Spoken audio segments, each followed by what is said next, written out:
The remains of King Richard III were discovered beneath a car park in Leicester in 2012 and interred at the city's cathedral 3 years later. However, this reburial may have been his third funeral, not his second, as is commonly assumed. Remarkably, it was none other than King Henry VII who commissioned a tomb for his predecessor at the site of Richard's original burial in the church of the Greyfriars. The fact that this tomb has largely faded from memory can be attributed to Henry VII's son. Welcome back to Lemmy History. Today, let's ask ourselves, why did Henry VII feel the need to build a tomb for Richard III, which was completed 10 years after his death, possibly to the day? Fortunately, we don't have to speculate about what the grave looked like. De Montfort University has created a computer reconstruction, and I'll be showing images of it during this video. I've also linked the original video in the description, and I encourage anyone interested to watch it. It's only 3 minutes long, and projects like this truly deserve more attention. Now back to the topic. Before we can explore why Henry VII made this decision, we first need to examine the choices he made in detail.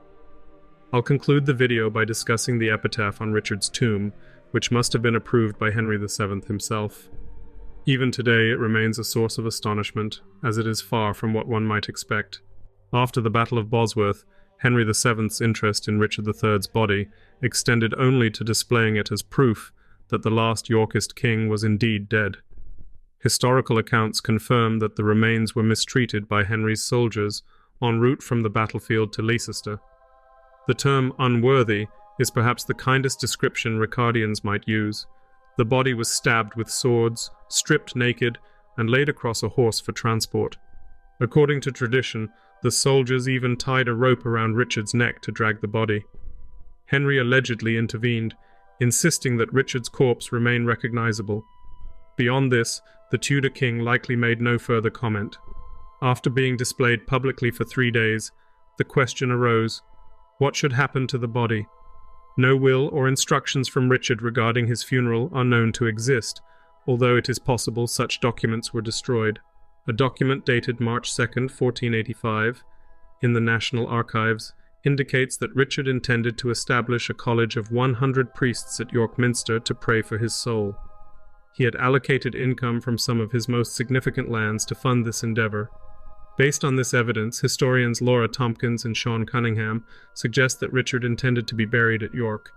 This hypothesis fueled intense debates following the 2012 rediscovery of his remains over where his final resting place should be. However, those disputes are not our focus here. The most plausible explanation for August 1485 is that Henry VII had neither a plan nor a particular interest in arranging Richard's funeral. According to this theory, the Greyfriars approached Henry with a proposal to bury Richard, resolving the issue on his behalf. Henry agreed, and the matter was settled to his satisfaction. Polydore Virgil provides the following description. Richard was brought to the Franciscan monastery at Leicester, a sorry spectacle but a sight worthy of the man's life, and there it was given burial 2 days later without the usual funeral rites. The location of Richard's burial remained well known for some years. A find in the National Archives offers further evidence. A note, modernized here, simply reads, "Where the bones of King Richard rest." When Henry decided to commission a proper tomb for Richard remains uncertain, as few sources address this. However, the Tudor account books record a payment of just over £10 to a James Keeley for King Richard tomb on September 11, 1495. Tompkins and Cunningham do not rule out the possibility that Henry had considered a more formal tomb from the outset, but was delayed for various reasons until the mid-1490s. Unfortunately, no detailed description of the tomb survives. Chroniclers who saw it described it as bearing a carved likeness of the king on a coloured alabaster slab. The alabaster used for the tomb was sourced from Nottingham. For a long time, the payment to James Keeley was the only evidence that Henry VII commissioned Richard III's tomb. Based on this, historians assumed the cost was just £10, a remarkably modest sum for a king's burial place. Charles Ross, in his biography of Richard III, describes it as a miserly sum, and speculates that the tomb may have been nothing more than a coffin of sorts for the dead king's remains. However, a later discovery in the National Archives suggests the cost was at least £20. This new evidence comes from a legal dispute involving Walter Hilton, Alabaster Man, Sir Reginald Bray, and Sir Thomas Lovell. The complaint was filed by Araf Hill, though how Keeley fits into the picture remains unclear. In a 1986 essay, David Baldwin suggested that Hilton was contracted to receive a total of £50 for the tomb. Of this, £20 was to be paid in advance, with the remaining £30 due upon completion. This theory does not necessarily contradict the National Archives document. The legal dispute may have concerned only the first installment. At £50, the tomb can no longer be considered excessively cheap. For comparison, Richard's mother, Cicely Neville, spent precisely this amount on her own grave. Notably, Cicely was never known to undervalue her own importance. Inevitably, the question arises, what happened to Richard III's tomb? The answer is predictable in such cases. It fell victim to the dissolution of the monasteries under Henry VIII. For a long time, the prevailing theory was that Richard's body was thrown into a river. However, since the discovery of his remains in 2012, we now know better. It seems there was no new burial. Instead, Henry VII had the tomb placed over the existing grave. Most of the alabaster tomb was destroyed in 1538. Over the centuries, however, fragments of the tomb were reportedly spotted in various places. The underside of the coffin, for instance, is said to have been repurposed as a horse trough for a restaurant.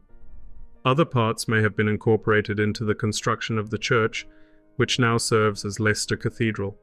The site itself underwent significant redevelopment in the 1600s. Robert Herrick built a large mansion with expansive gardens on the property.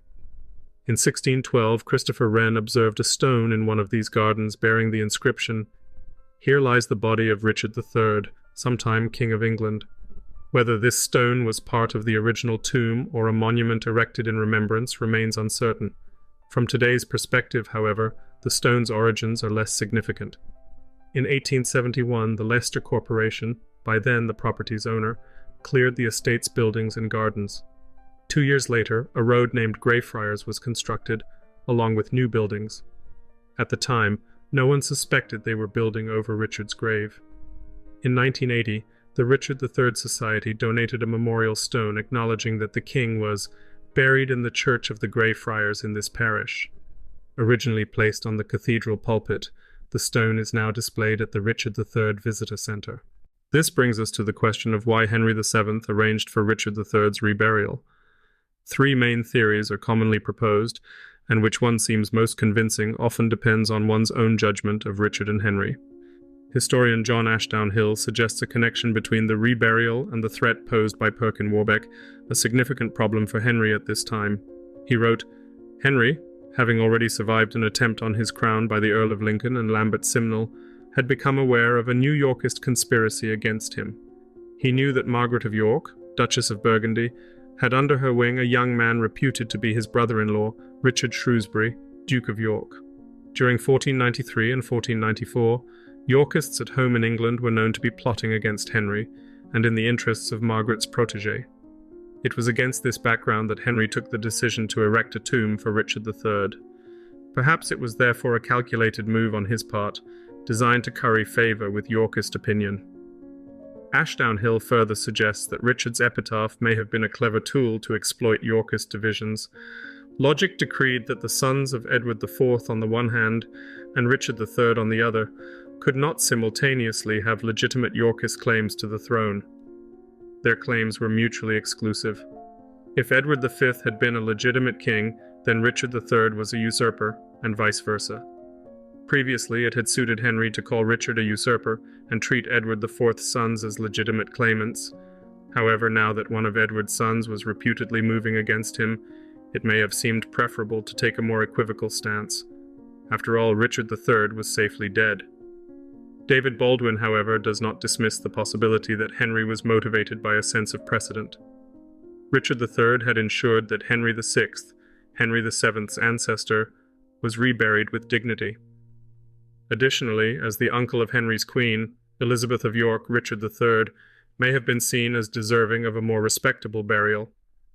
Other historians view the reburial as a small but symbolic act of reconciliation.